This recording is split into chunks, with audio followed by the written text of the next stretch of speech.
Hello, my name is Matthew Philbrick, host of The Real Game, a podcast by coaches for coaches.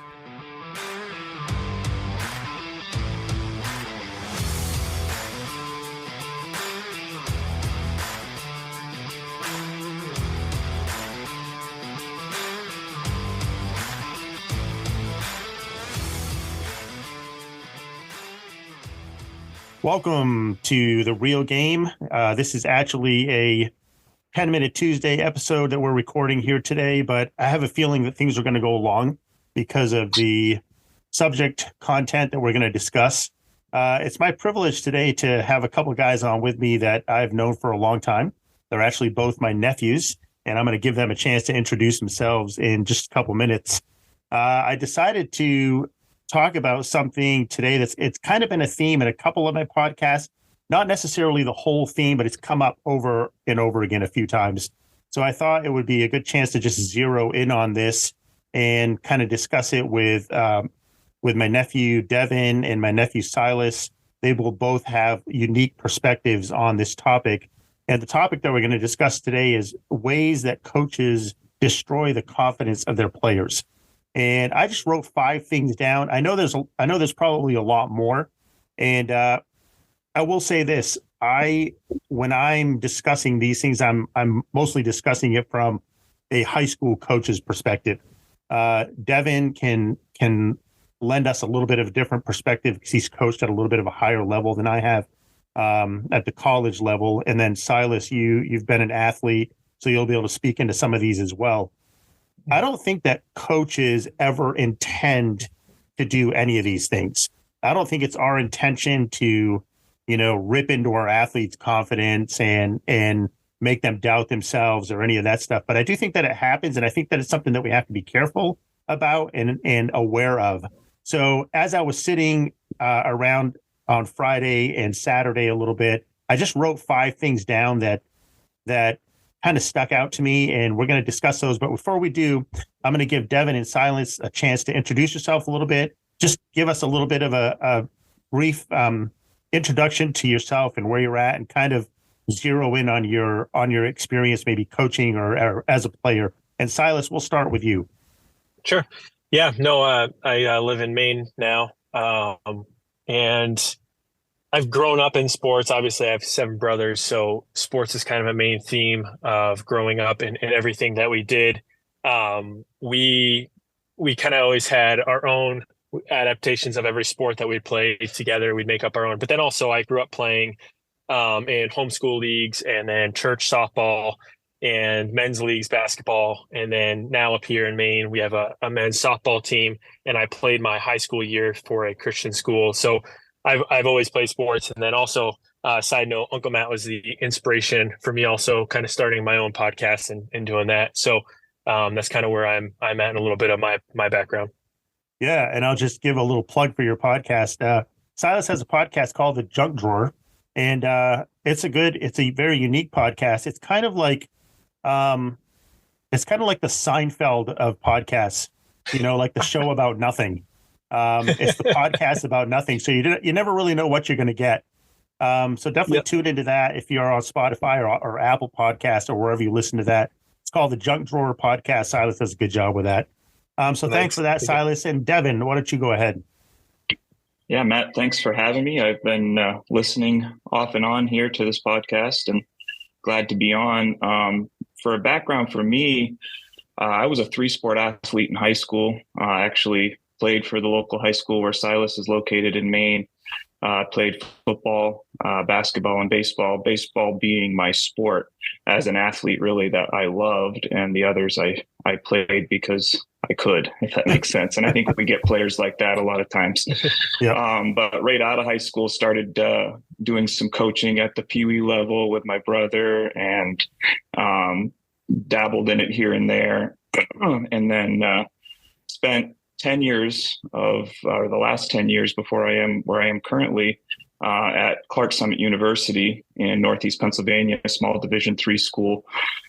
Working there, went to school there, and through some just way things happened, I ended up coaching baseball there, a year of assistant coaching, and then 2 2 full seasons of head coaching. I had the privilege of bringing the team through the COVID era, which was interesting in and of itself. And everybody don't need to hash that for any reasons. But so I have a unique perspective as a player mostly, and then as a coach, just almost coaching in a way that wasn't my drive. It wasn't my main focus, but was a necessity at the time, and really enjoyed the time I did spend.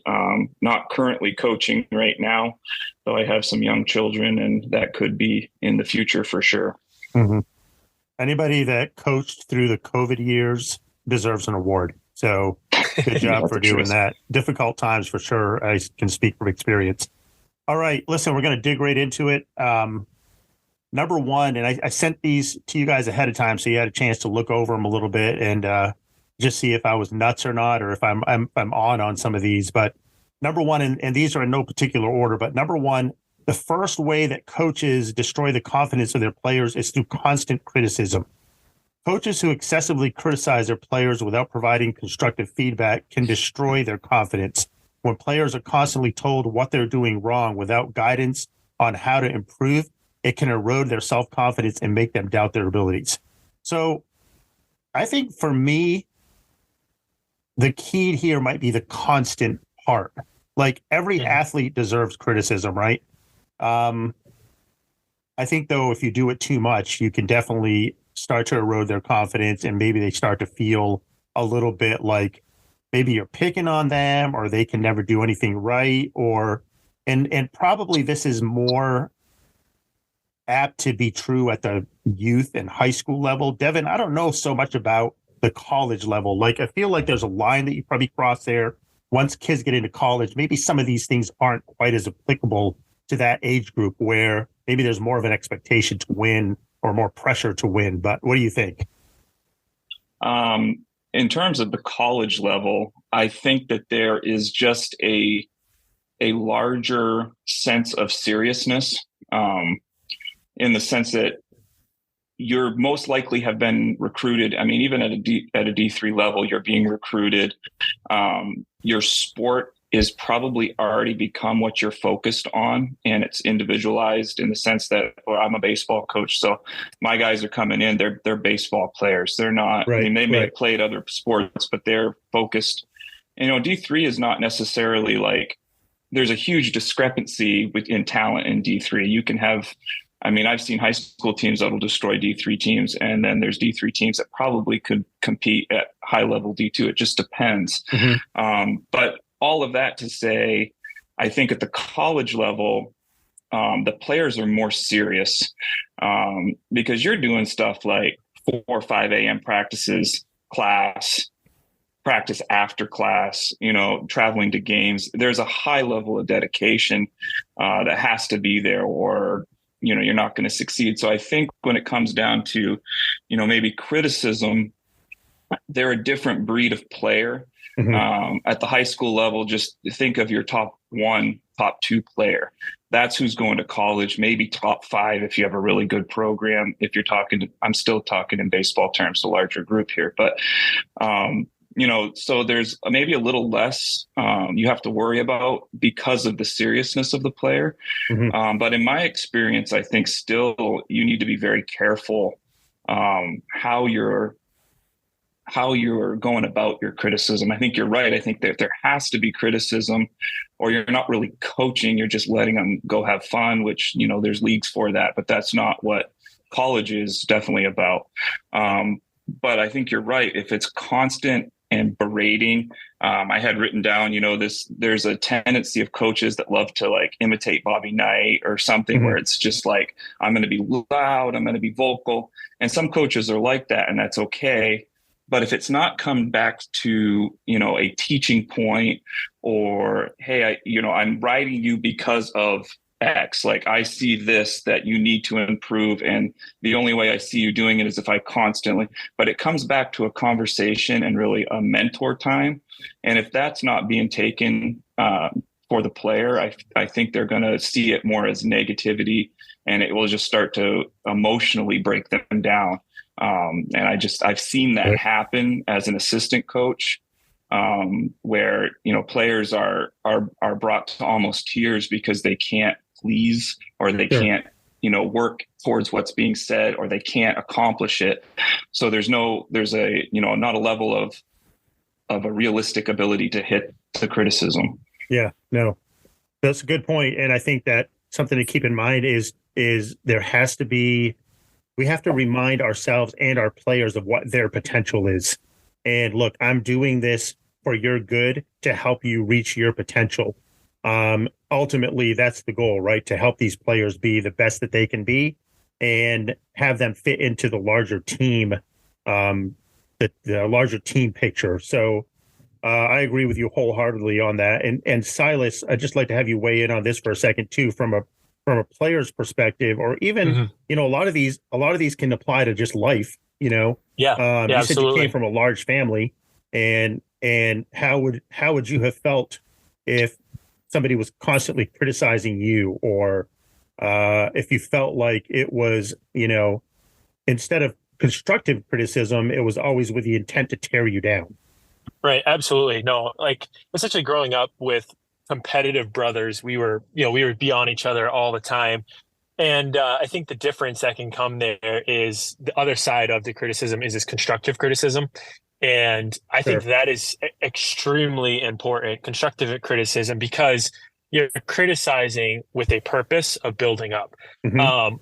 I've always had, like, in the sports I did play, I always had great coaches, mostly it was my dad. And then also the coach I had in basketball, he would constructively criticize and say, hey, you're doing this wrong, and here's why, and here's how to fix it. And I think that's extremely important. But when it's out of an attitude to always criticize and tear down, like you said, it gets very demoralizing, and it takes away any drive and motivation to get better. Part of, like, growing up with brothers, we were always trying to beat each other. We're always trying to be better than each other. We'd go watch YouTube videos of how to get better. And when you lose that drive to want to become better because you're always being criticized, especially if, like, I would say I was a little more sensitive growing up. And so I always was very eager to please.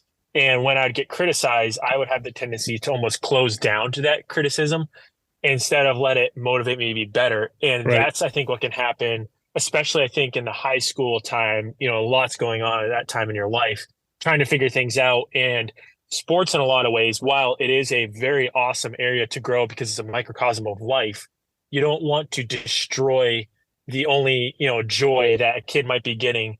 That might be the outlet of sports. And that, I think, that's where coaches can have a huge impact, because just by the fact of the matter, the world we live in, there's a lot going on in kids' lives, and sports can be an awesome opportunity for a coach to step in and help build them up constructively, while criticism is important, but do it in the right way. I don't know if that makes sense. No, it does. And I think as coaches, we need to know our players too. Like, certain players can handle maybe a little more criticism than others.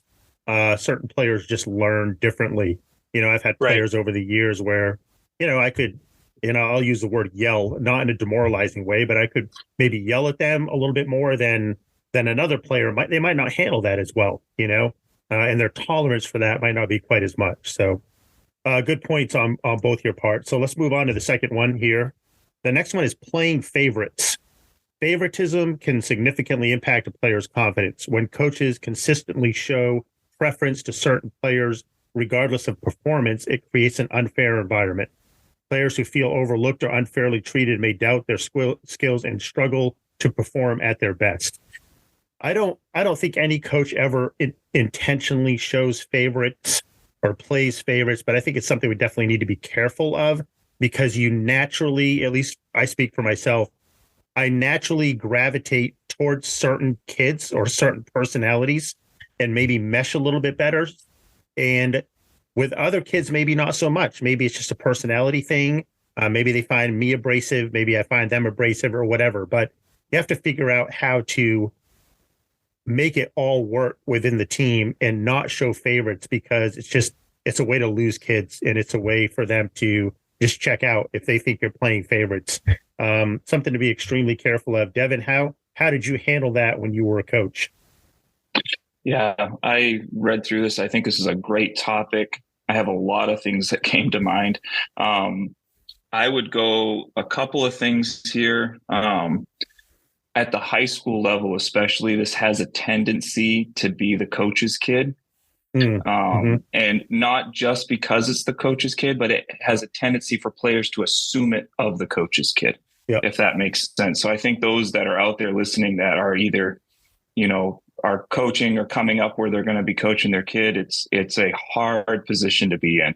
Sure. And on top of this, I'll just put a little thing in here because my dad will probably listen to this, but he was my coach as a peewee, like all dads are, right? I mean, Sure. if you've got some talent and free time, you're a coach in your peewee and younger leagues. That's just Yep. how it has to be. Yep. So I played for him in pretty much any sport, especially in basketball, up to like 7th grade. And so I was the coach's kid. And he was the exact opposite. He was so concerned about it looking to be player favoritism towards me that I was like, made the starting five, but when the sixth man came off the bench, I'm the one that went to the bench. And he has just jokingly told me after the fact, since we've gotten older, I really shouldn't have done that. You were good enough to be out there, but I was just so concerned. So there can be a level of that too, where, if you have your child who's talented enough to be there, to have the confidence to, allow them to be there. I think that's just something in my experience for coaches listening to pay attention to, and also be smart. Don't play favorites to your kids. Parents are wise. We know how good our kids are. So, be work within what you got and be smart about it for sure. Matt, you've coached your kids. You understand that. From the college level, there is an element to this too, though. No, maybe not so much, obviously the chances that you're coaching your kid may be smaller, not impossible, but smaller. But think in terms of your number one recruit. In the college world, you put most of your coaching time into recruitment. That was something coming in with limited experience in the college that I just didn't realize the time and the effort you put. I mean, you get attached to these kids, and kids, they're adults at this point, but sometimes you've been working at it for 2 years from the time they were juniors. You're really trying to get these kids, and you lose it. And it's heartbreaking when you lose a guy, or they get at the D3 level, you get a better offer. A D2 school comes in, scoops them up, or an NIA school comes in, it's offering them a scholarship, scoops them up. So you have all this emotional invested energy in these guys, and then they come and maybe they weren't quite as good as you thought, or you're working with them, and it's easy for players, maybe even especially the walk-on types or whatever, to just, you're giving them the time because they're your recruit, or right. this or that. So there is an element to that you got to be careful of. Now at the college level, there's a little bit difference too, because you're thinking in different terms, but it is easy to, have this relationship with a kid because you put this much time into them, and then, basically constantly give them the benefit of the doubt. And really give them a little too much. And I will say this too, that I've been on both sides of this as a player and as a coach. Coaches have recognized potential of their players that other players, and especially parents, don't. And at the college level, like back to recruiting, you've recruited somebody for a 4-year program, and they come in as a freshman, and depending on where your program is at, you're really thinking down the road sometimes. So you might be giving these guys chances. Seems like you're ignoring mistakes, but it's because you see something that needs to be matured, needs to be developed. And you're seeing that experience needs to happen. And to get the experience, you have to make the mistakes. So as a coach, I mean, if you know where you're going with something and you're getting accused of favoritism, it is what it is. You got to have a thick skin to coach. That's just the way it is. So, I mean, if you have a plan and you're going and you're not just playing favorites because, the kid's your favorite kid, you got to go for it. And then one thing that I don't know if it really applies here, but I'm going to bring it up here because I've seen it happen. And in today's world of the helicopter parent, it's even more so. Coaches really need to be aware of manipulating players and manipulating parents, because they will always be at you and working, not all players and not all parents, but it seems to be more of a common thread. Can I butter up the coach? I think it's always happened, but to me, it just seems to be even higher percentage now. If I butter up the coach, if I give to the boosters, if you have that in high school, if, XYZ, fill in the blank. But it's a tit for tat. They're expecting, if I do this for you, then my guy should be the first one in or at the starting five. So that's a really, especially for young coaches, I think you need to be aware of that not every parent and not every player is out to help you out. Yeah. There's definitely an idea of they're out to get, and you can really fall down that rabbit hole fast and get yourself into a real world of hurt if you're not careful. Yeah, definitely. I want to zero in on that for just a second. It's interesting you bring that up. I worked for Chick-fil-A for a few years, and as weird as it sounds, every once in a while you would hear from management and upper people, sometimes you need to fire a guest, or sometimes you need to fire a customer because there's such a problem that you can no longer serve them adequately. You can no longer work together with them. And I think that applies to athletics too. And I'm going to just go out on a limb here and say sometimes you need to fire a parent, especially at the high school level, because they can be such a problem. And I touched on this a little bit in my last episode. Parents, for the most part, 95% of the time are great. But every once in a while, you can have that one parent that is such a problem that you either need to cut them loose or maybe their kids shouldn't even be on your team. Because you can't ever come to a resolution because they manipulate, they accuse, they make things up. So to your point, Devin, you're exactly right. You need to be, on one sense, it's extremely hard to get away from ever being accused of playing favorites because as a coach, it's just going to happen at some point. But you need to be very careful about all the things you said, coaching your own kids, because that perception is always going to be there, and parents that try to manipulate so that their players get more playing time or whatever it's a real thing. Silas, let you weigh in on this a little bit too. What are your thoughts on this? Yeah, no, I think it definitely is something that you see. I of course grew up with my dad, who when we would play in any sports where he was the coach, I would definitely say he was the flip side in a good way, where he would almost pick on us more, kind of like what you, Devin, said, not in a negative way. I don't want to make it sound like he was harsh on us at all. It wasn't like that at all. Or we'd be playing sports and he would be officiating, reffing, and he would definitely call things on his sons more strictly. And it was obviously for the purpose of doing that. And I definitely coaches need to be careful in doing that. But in a lot of ways, I understand the fear just that there is that, oh man, parents are going to view me as favoritism and all that. And I was down south recently, and every parent thinks that their kid is the best ever and has no problem telling the coach that that's the way. Yep. And are definitely trying to manipulate the circumstances. And you see that all the time. I've also played on teams before where coaches would put in a certain player, and the team just knew that person was not the best person for that role, but because maybe they were a favorite of the coach or on paper they looked the best, or they had the most invested in them, so they had to because they needed the playing time. And it gets very demoralizing to a team when this person is not the best person for this role, but they're going to be put into that position just because they are the favorite. And that can be all those facets can be detrimental to sports. And I think some of them do have their place, but yet you're very cautious. It's kind of playing with fire. Yep, definitely. All right, very good. Well, we're cruising through on time here, so we need to go quickly over the next three, try to get them all in. I'm going to actually skip one and go down to my fourth one on the list, just in case we don't get to all of them.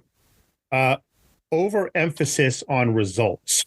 Coaches who excessively prioritize winning and results over player development and enjoyment can harm players' confidence. When the sole focus is on outcomes rather than the process of improvement, players may feel intense pressure to perform and fear making mistakes, leading to a decline in confidence. So I'll say this. Probably not every coach would agree with this. I don't even know if you guys agree with it or not. I think, though, especially in high school or youth sports, you can put too much emphasis on, and let's just say winning or results, as opposed to, like this says, player development or focus on enjoyment of the sport. Now, every coach should want to win. Winning is important. I think winning is biblical, right? There is something to be said that we should be strive to being the best that we can be and helping those that we're coaching be the best that they can be. But I think sometimes if we put too much emphasis on the winning, it can affect the other areas of what we're trying to accomplish. And Silas, I'll let you go first. Yeah, no, absolutely. Of course, like I mentioned, I grew up in a very, very competitive family. And for us, winning was kind of everything. And, I always hated the line when people would say, oh, play to have fun, we're just here to Mhm. have fun. And I would always say, well, I do have fun winning. Right. Yep. But Yep. I do think you have to be careful with that when all that you care about is winning to the point of you will do no matter what to win. Right. And you At what have no matter. cost? Right. Like I played in a lot of sports where you play teams where all that they cared about was getting a piece of plastic at the end that said first place. Mhm. And they would play dirty. They would be manipulative to the officiate refs, whether it was basketball, football, whatever. And it was like, okay, I want to have fun in what I'm doing. And if I am like just irritated the whole time because this team is dirty or nasty, I'm no longer having fun. I Mhm. don't really understand how you're having fun when you so clearly are doing things that are wrong. And I think that is where it kind of turns the corner. Yep. We play in a church softball league and it gets very competitive with some of the teams, which I love. But I like how my dad's focus really is on, okay, yes, we want to win every game we possibly can, but ultimately our team is a ministry. And also, we are being representative to not just our fans and a representative of our church, but also to other churches. And I think a lot of times we lose sight of the bigger picture. And then also kids, when that is the only focus, especially because you might be coaching a team that you might not have the athletic stars. You just might have just by virtue of dynamics of players coming and going, you may have a team where you're on a down year, where you're on a rebuild year. And if all that your focus is on is winning and no matter the cost, and that team just may not have the skill set to do it, all you're going to do is discourage them and put undue pressure on them to win. And I think that can, again, I don't want to sound like, oh, everybody gets a trophy, because that's not the mindset. I hate that Mhm. mindset. But yet Yep. you do want to keep the joy that's there. Don't want to discourage when you might have that circumstance. I don't know if that Sure. makes sense. Yeah. No, it makes complete sense. Those are good thoughts. Devin, what do you think? I think that's good. I would just put in, keep it short, but winning should not be at the expense of your players. Yeah, absolutely. If it's at the expense of your teaching or at the expense of your mentorship or at the expense of your testimony with your players Mhm. or without even opposing teams, then it's gone too far. Obviously, at a college level, winning is maybe more so. Thankfully, at the school that I was, that wasn't really the mindset. We're still a Christian school and had different ideas, even though winning was part of it.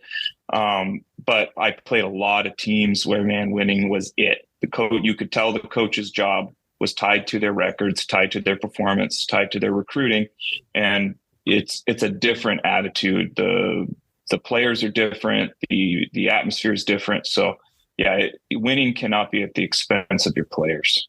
Yeah. No. Yeah, that's absolutely. absolutely right. All right, we have time for one more. We have about 6 minutes left before we're going to get cut off here, but I'm gonna just pick the last one here, and then a couple short comments from both of you. Public humiliation. Coaches who publicly ridicule or embarrass their players can have a severe negative impact on their confidence.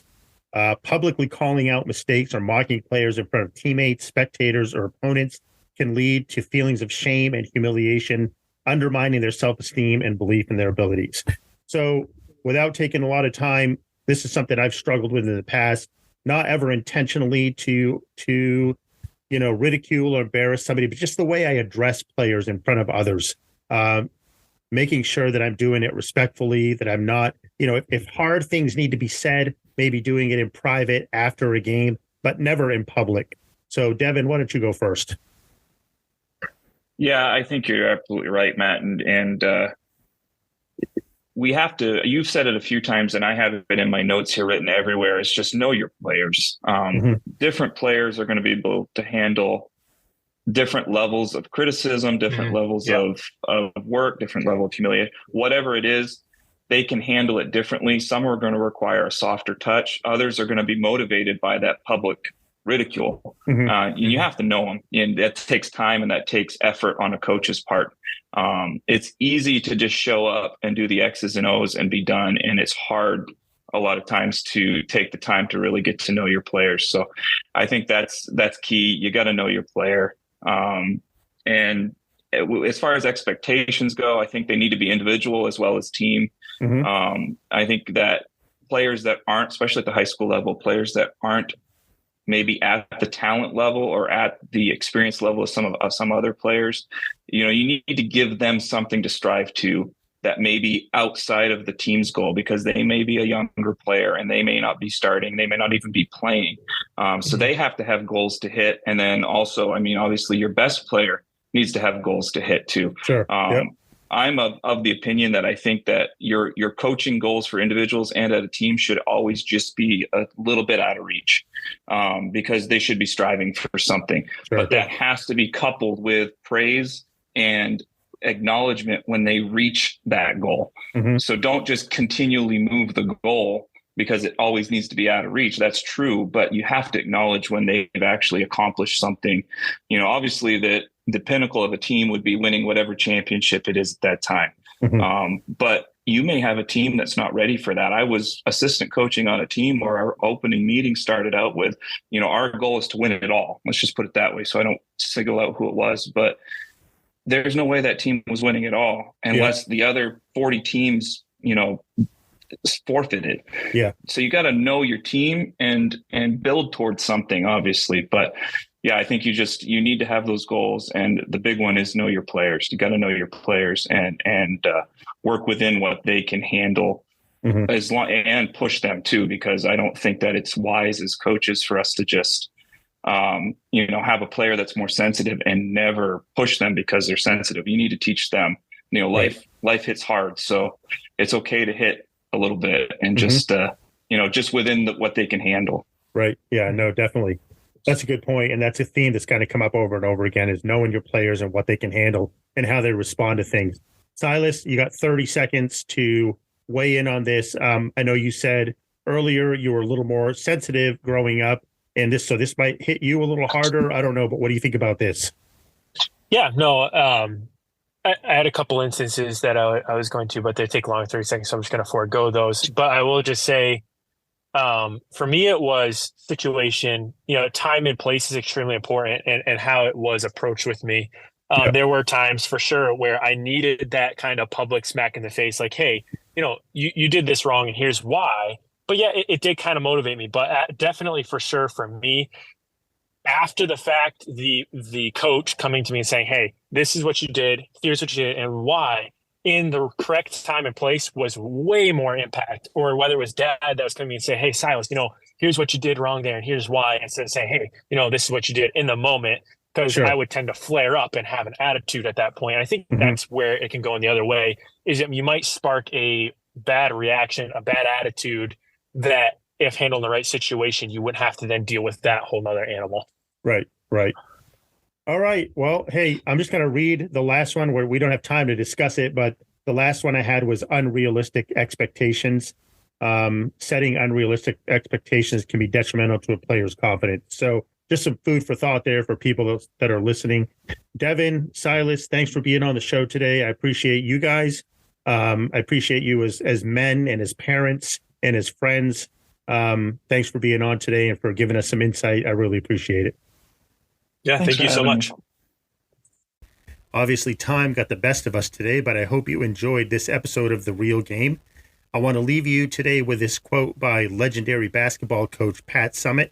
And the quote is this: "You can't always be the most talented person in the room, but you can be the most competitive.